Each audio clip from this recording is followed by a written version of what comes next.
एक पावन चरित्र है श्री भक्त गोपाल चरवाहे का।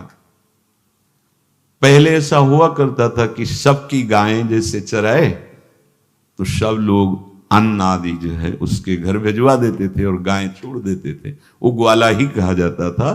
सैकड़ों लोगों की गाय चराता था और उसके घर में अन्न आदि जो आवश्यक सामग्री है भिजवा दी जाती थी। ना तो एक अक्षर वो पढ़ा लिखा था और ना कभी उसने भगवान का नाम या कोई चर्चा सुनी थी। उसके कोई परमार्थ से संबंध ही नहीं था। बस गाय चराते थे, जंगल में रहते थे, पत्नी भोजन पहुंचा देती थी और परिवार चलाने के लिए गांव के लोग दे देते थे अन्न, क्योंकि सबकी गाय चराते थे। ना तो उसको किसी धर्म का ज्ञान था ना किसी साधना का ज्ञान था। एक दिन देखा जंगल से एक मंडली जा रही संतों के। ओ श्री राम जय जय राम, श्री राम जय राम, ऐसे कीर्तन। संत जन पहले मंडली बना के चलते थे तो नाम कीर्तन पद कीर्तन ऐसे। उसको बड़ा आनंद आया। उसको लगा कि इतने झूम झूम कर संत जन गा रहे हैं, किसी से बात नहीं की, पकड़ लिया। अब पूरा तो नहीं, बस उतना राम राम राम राम ऐसे करने लगा। देखो कई बार कहा है यदि आप बिना गुरु मंत्र के भी नाम जप करेंगे तो नाम जप आपको गुरु तक पहुंचा देगा, क्योंकि गुरु प्रदत्त नाम भगवत साक्षात्कार कराता है। 50 वर्ष की अवस्था लगभग हो गई थी। कभी कोई तीर्थयाटन, धर्म कार्य, शास्त्र स्वाध्याय, सत्संग कुछ नहीं। देखो कृपा, विश्वास। अब वो अलौकिक ढंग से नाम में मिठास लगने लगी उसको। तो जोर जोर से कभी कभी नाच पड़ता, चरवाहा है ना, गाता।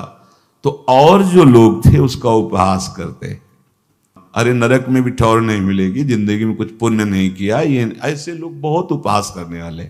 ऐसे करने से क्या मिलेगा, नाम से कुछ हो जाएगा। उसने कहा हमने तो कभी सोचा ही नहीं कि कुछ होगा, हम तो ऐसे ही गा रहे हैं। पर ये लोग उपहास कर रहे हैं, क्या गलत है क्या ऐसा गाना? जब तक दृढ़ ज्ञान नहीं होता तब तक माया फिसला सकती है। उसने कहा कि हम किसी लाभ के लिए, बैकुंठ जाने के लिए या कोई लाभ के लिए नहीं जपते, हमें तो अच्छा लगा, वो गा रहे थे संत जन तो हम गाने लगे। क्या सही में आप लोग समझते हैं कि ये गलत है? उनका तुम मूर्ख हो, तुम्हारी क्या समझ में आए? और उपहास करते उसका। उसके मन में एक बात आई, कोई ये प्रमाण दे दे मुझे कि ये जो मैं संतों के मुख से सुना नाम, ये परम सत्य है, ये परम सुखकारी है और इससे क्या वैकुंठ मिल जाएगा? कोई तो मिले मुझे। और जब किसी के हृदय में ऐसी आकांक्षा होती है तो वही मिल जाते हैं जो सबके हृदय की जानते हैं। एक दिन उसने देखा जब लोग दिल्ली की हंसी मजाक कर रहे थे, उसी समय एक लंगोटी पहने हुए, हाथ में कमंडल और दंड धारण किए हुए कोई वीतराग परमहंस दौड़ा, चरणों में गिर गया। महाराज महाराज, बस एक बात आप बता दीजिए, जो हम राम राम कह रहे हैं, ये लोग उपहास करते हैं, क्या इससे हमारा कल्याण हो जाएगा, वैकुंठ मिल जाएगा? तो उन्होंने कहा बेटा ये बहुत मंगलमय भगवान का नाम है, पर हमें लगता है कि तुम्हें गुरुदेव की आवश्यकता है। यदि तुम गुरु कृपा पात्र बन जाओ तो इन उपहास करने वालों की बातें तुम्हारे मन में नहीं लगेंगी और निश्चित तुम्हें भगवत साक्षात्कार हो जाएगा। तो पैर पकड़ लिया और कहा महाराज आप ही गुरु बन जाओ ना हमारे, आप ही हमें मंत्र दे दो। तो उन्होंने कहा हम तो तीर्थ यात्रा में हैं, ऐसा हम नहीं कर सकते, पर यदि तुम भगवान से प्रार्थना करोगे तो तुम्हारे कल्याण के लिए सदगुरु प्राप्त हो जाएगा। इसलिए जैसे कोई पूछते हैं किसको सदगुरु बनाऊं, हम कहते किसी को नहीं, पहले भगवान को मानो, श्री हरि को, जगत गुरु श्री कृष्ण को, फिर उनसे प्रार्थना करो कि यदि आप आवश्यक समझते हो कि सदगुरु के रूप में आप आकर के हमारा कल्याण करेंगे तो मुझे पहुंचा दो, या आप स्वयं आ जाओ। मैं नहीं खोज कर पाऊंगा, मेरी वो दृष्टि नहीं है कि मैं किसी महापुरुष को पहचान सकूं। मैं तुमसे सत्य कहता हूं, सदगुरु की जो शरण में हो गया तो उसके जीवन नौका की डांट सदगुरु अपने हाथ में ले लेते हैं। फिर उसको कोई भय, कोई उपहास, कोई लज्जा नहीं सताती। वो सुखपूर्वक इस दुखद अपार संसार समुद्र से पार हो जाता है। पर बेटा, तेरे ऊपर भगवान की बड़ी कृपा है, क्योंकि तू संतों को मानता है।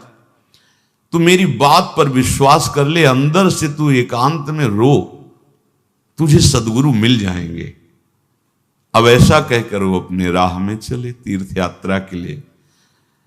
अब वो खोजता, एकांत में बैठकर देखता, कभी कभी वो पेड़ पे चढ़ जाता कि कोई संत तो नहीं आ रहे हैं। अब उसके लिए वहां भोजन पहुंच जाता, पाता, गाय देखता और बस खोज करता कि सदगुरु आ जाए, सदगुरु आ जाए। बहुत समय व्यतीत हुआ, पर उसका विश्वास नहीं टूटा कि संत ने कहा था कि तुम भावना करो कि सदगुरु आ जाएंगे। भगवान सदगुरु बन करके आ गए। वही है सदगुरु। देखा सामने से बड़े तेजस्वी महात्मा बड़े तीव्र गति से आ रहे हैं। वो दौड़ा, गुरुदेव गुरुदेव, चरणों में लौट गया। चरणों में जे ही गिरा तो एक बिजली सी दौड़ी उसके हृदय में। अब बात बन गई, गुरु मिल गए। वो खड़े हो गए। देखते ही सात्विक भाव उत्पन्न हो रहा है, आंसू निकलने लगे। देखते ही मन में आया कि जो संत कह रहे थे सदगुरु मिल जाएंगे, यही हमारे सदगुरु हैं।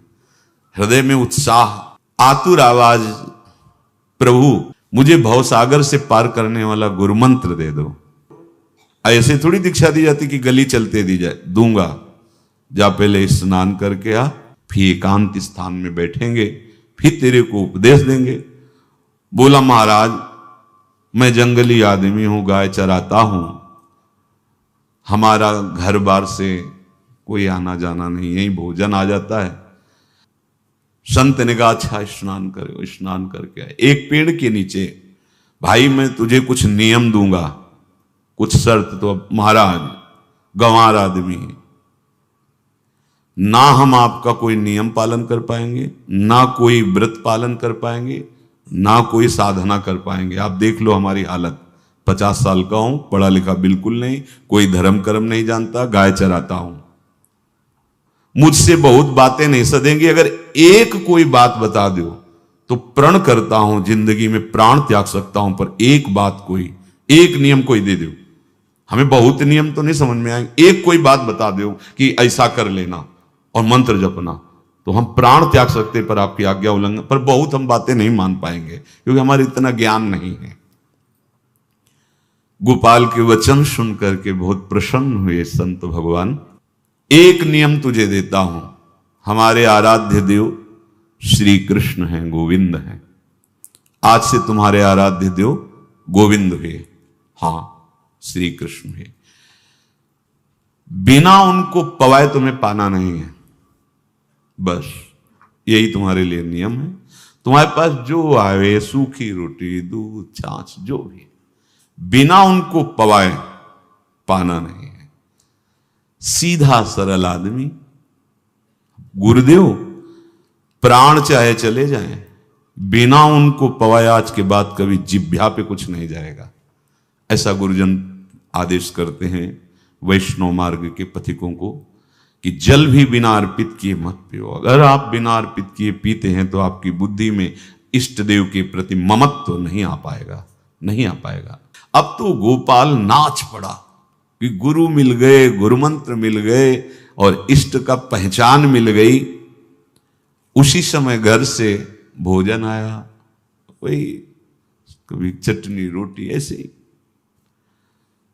बैठा एकांत वृक्ष के नीचे, आओ गोविंद भोग पाओ।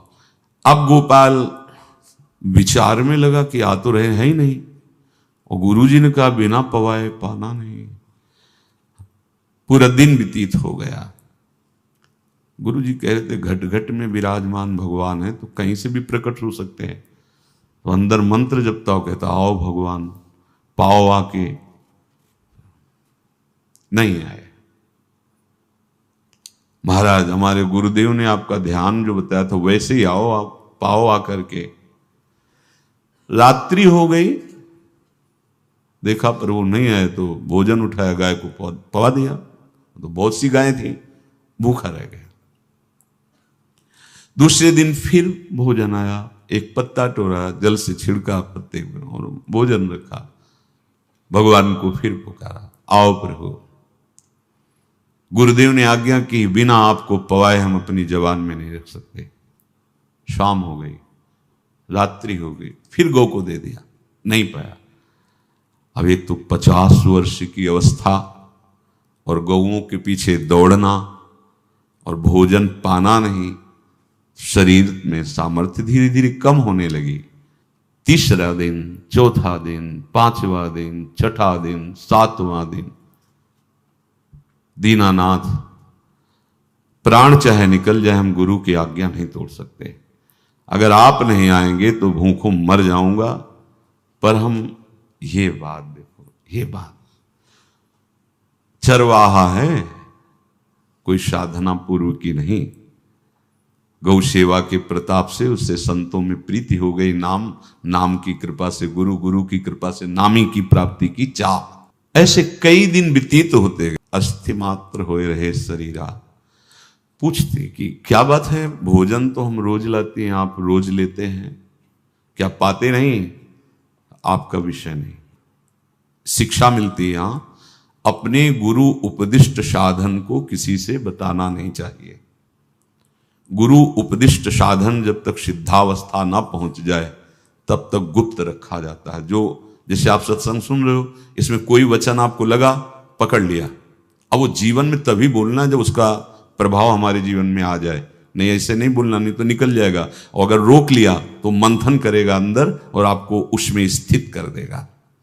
एक भी शब्द नहीं बताया कि हमारी गुरु दीक्षा हो गई, गुरुजी ने कहा था पवा के पाना, और इतने दिन हो गए भगवान तो आ नहीं रहे, इसीलिए हम पा नहीं रहे, तो हमारी ये दशा है। देखो आज का समय ऐसा है कि प्रगट में सब इंद्रियों के पोषण की व्यवस्थाएं भगवान दी, चाहे गृहस्थ हो चाहे विरक्त हो, लेकिन क्या हमारे अंदर निष्ठा है ऐसी?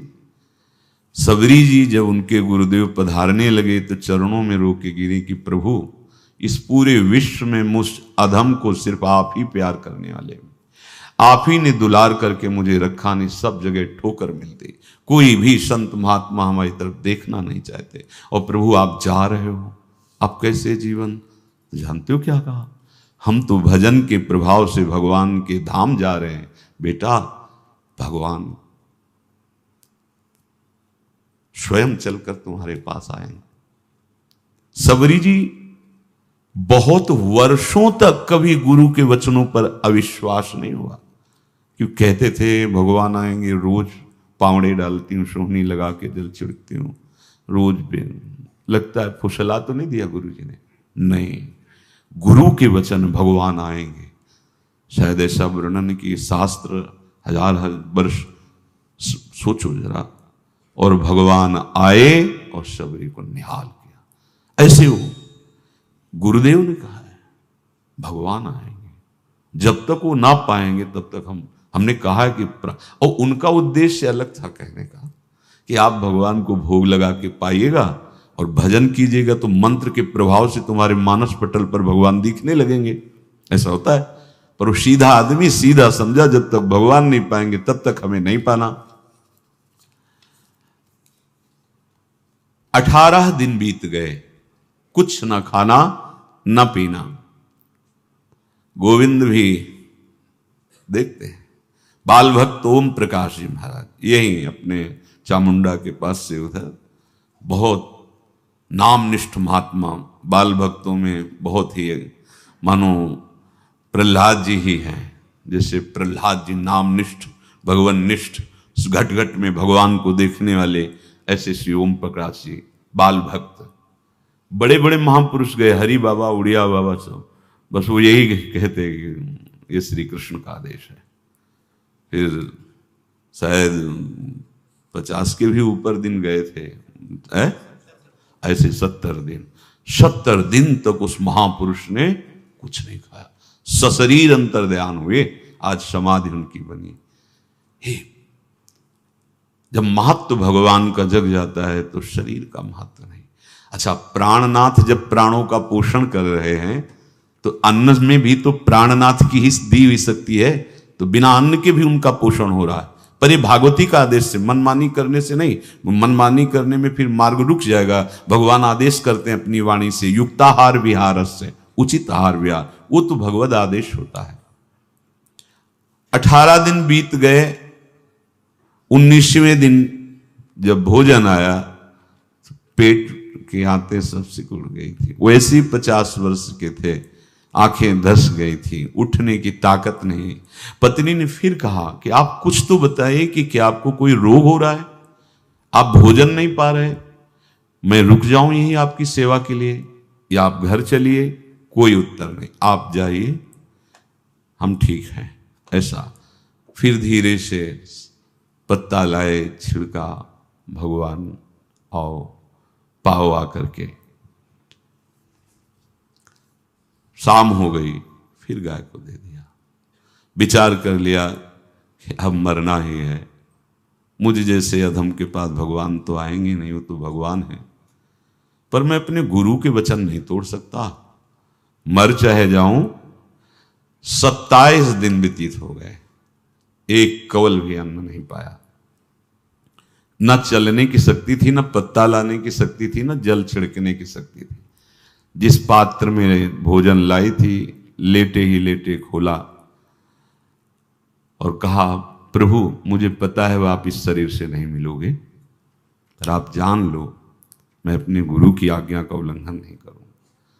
ये मतलब जितने महान हुए हैं सब निष्ठाओं में निष्ठावान हुए हैं, अपने लोग फिसड्डी हैं। जरा सा कोई दुख, जरा सा कोई सुख, फिसल जाते हैं। प्राण अनंत जन्मों की बिगड़ी 27 दिन क्या होते हैं? क्या होते 27 दिन? अनंत जन्मों का जमा कूड़ा करकट भगवान साफ कर रहे हैं। ये जो तन्मयता, गुरु निष्ठा, जो प्राण भूख से व्याकुल, सब भस्म हो रहे हैं पाप अनंत जन्मों के। अनंत जन्मों, जैसे हम सोचे कि भगवान इतने निर्दयी कैसे हैं? नहीं निर्दयी, आत्मा को कुछ फर्क नहीं पड़ता। और शरीर ने जो किए हैं जन्म जन्मांतरों के, वो निष्ठा के कारण दुख नहीं पहुंचेगा। निष्ठावान को दुख नहीं पहुंचता, वो आपको दिखाई देगा दूर से, उसको दुख नहीं पहुंचता, क्योंकि निष्ठा का कवच है, वो कभी कोई भेद नहीं सकता। किसी भी माया के यंत्र में ताकत नहीं कि निष्ठा को भेद सके, उसी को निष्ठा कहते हैं, नहीं भेद पाई। 27वां दिन है। पति की दशा देख करके कहा, स्वामी अब तो आप कहोगे भी तो मैं नहीं जाऊंगी। हम आपकी दशा, इशारे से कहा, आज भर चली जा, क्योंकि उसको लग रहा था आज प्राण निकल जाएंगे। आज भर चली जा, फिर कल से जैसी तेरी आज चली जा। इशारे से, बोलने की भी सामर्थ्य नहीं थी। गोपाल के आंसुओं की धारा चल रही, पड़े पड़े धीरे से खोला जो भोग है, और अंतस्थल, आज बोल भी नहीं पा रहे, अंतस्थल से कह रहे, प्रभु अब चाहे आके पालो या लिवा जाके पवा देना, देख लो आप, आखिरी है, आके पालो या लिवा जाना और अपने यहां पवाना, क्योंकि हमारे यहां तो पाए नहीं आप। बड़े प्रेम से अंदर से आवाज आई, गोपाल।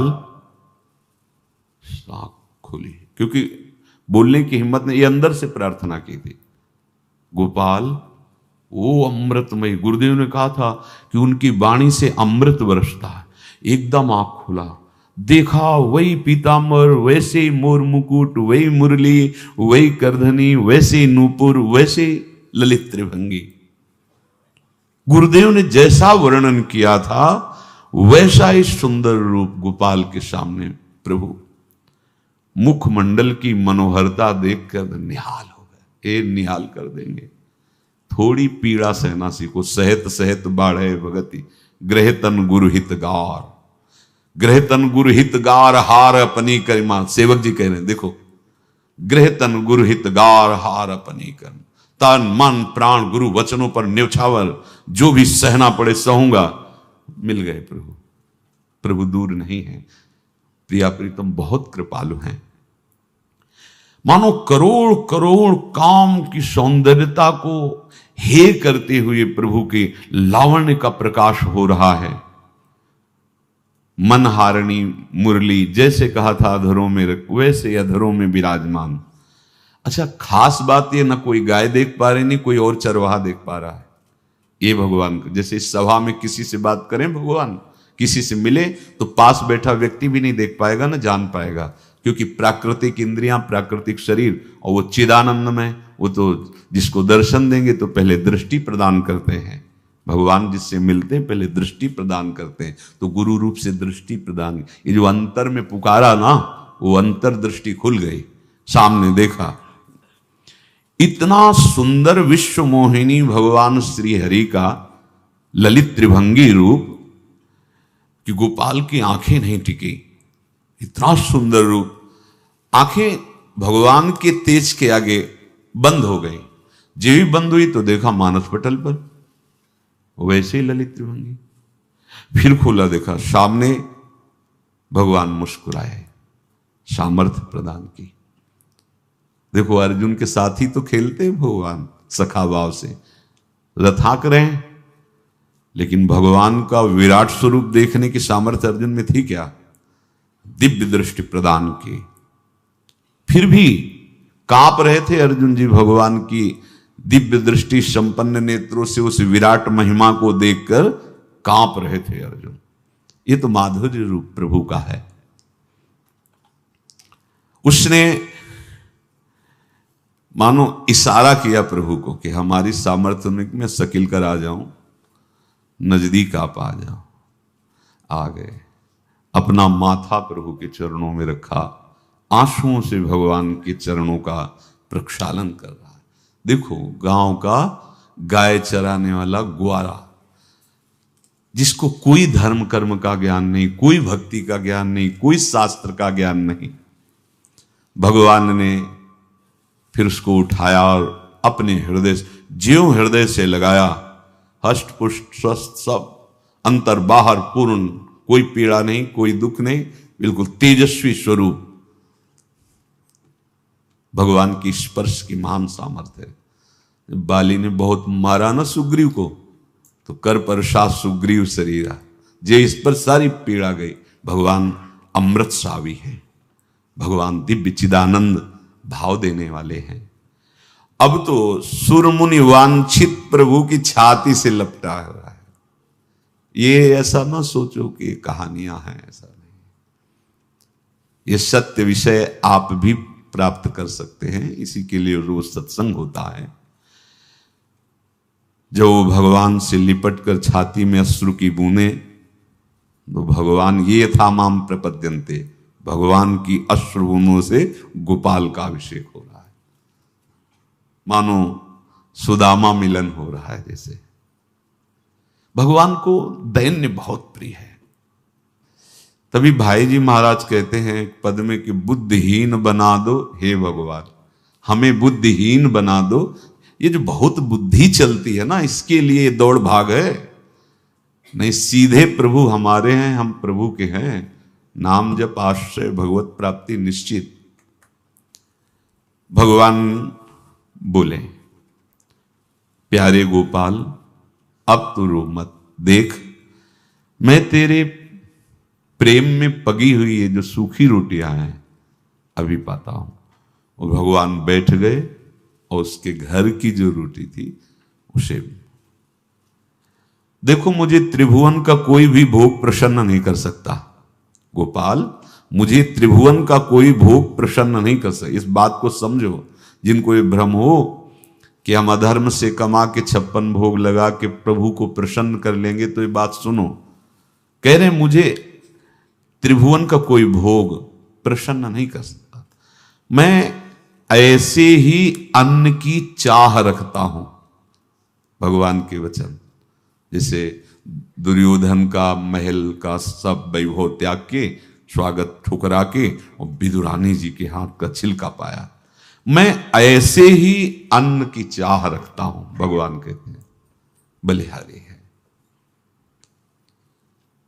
कभी प्यार से एकांत में रो के इनको पवाना सीखो। भले आप इतनी कटोरी में सब्जी, 2 रोटी, और अगर दैन्य भाव से कि नाथ कहाँ आप और कहाँ, कैसे आपको पवाएगा, जो छवि है ना, पंखा करते जाओ ऐसे बीच बीच में जल पिला, देखो ना, ये था माम प्रपद्यन्ते तास्तते भजम। आप जैसा मानोगे वैसा ही वो व्यवहार करेंगे, पक्का समझ लो। गोपाल जो सच्चे हृदय से मुझे पुकारता है, मैं अवश्य उसको मिलता हूं। जो प्रेम पूर्वक मुझे पवाता है, मैं अवश्य उसका पाता हूं। पत्रम पुष्पम फलम तोयम ये में भक्त्या, भक्ति पूर्वक जो पवाया। भक्ति पूर्वक का मतलब दैन्य।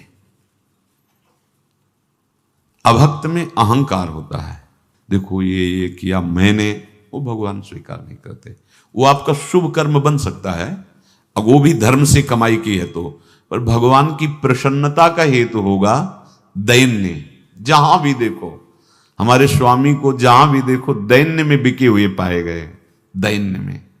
और ये दैन्य किसी बाजार में नहीं मिलती, ये दैन्यता बनावटी नहीं होती, ये वस्तुता हृदय की होती, भगवत प्रदत्त ही होती है।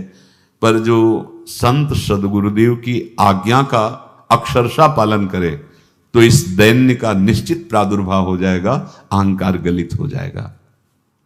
वत्स, मैं किसी भी वस्तु का कभी भूखा नहीं हूं। मानो गोपाल के बहाने से हमको समझा रहे हैं, क्या चाहिए भगवान को, क्या चाहिए? कुछ भी कर लो, माना कि तुम तात्कालिक वर्तमान दुख को मिटा सकते हो, तात्कालिक, लेकिन संपूर्ण दुखों को मिटाने के लिए हरिनाम गरज रहा है, राधा नाम गरज रहा है। आपसे प्रार्थना है, समझो इस बात को।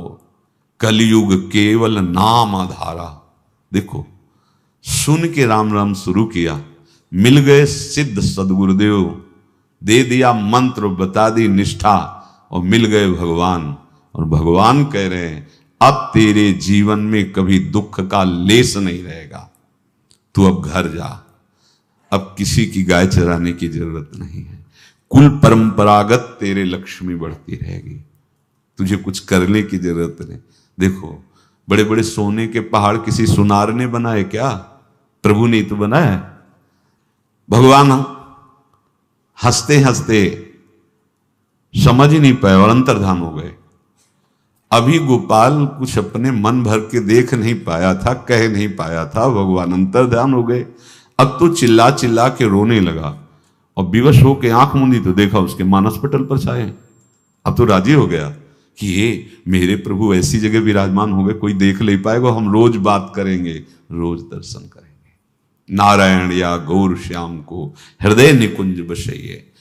तो इसलिए धैर्य धारण करके, कितना भी कष्ट हो, अब पीछे मत हटो, फिसलो मत। माया अपने पार्षदों को भेजेगी। प्रभु का चिंतन छूटे वो कुछ भी स्वीकार नहीं। प्रभु का चिंतन होते हुए जो हो रहा है उनका सृष्टि का कार्य है, जो जो जिसको सेवा दी हो रहा है। हमारा प्रभु का आश्रय अगर बदला किसी व्यक्ति का आश्रय या किसी अन्य का आश्रय, बहुत घाटा हो जाएगा। अपने इस मन को देखते रहिए कि प्रभु को प्रथम नंबर में रखता है या द्वितीय नंबर में। हमें तो लगता है हो सकता है चौथे पांचवें नंबर पे रखता हो।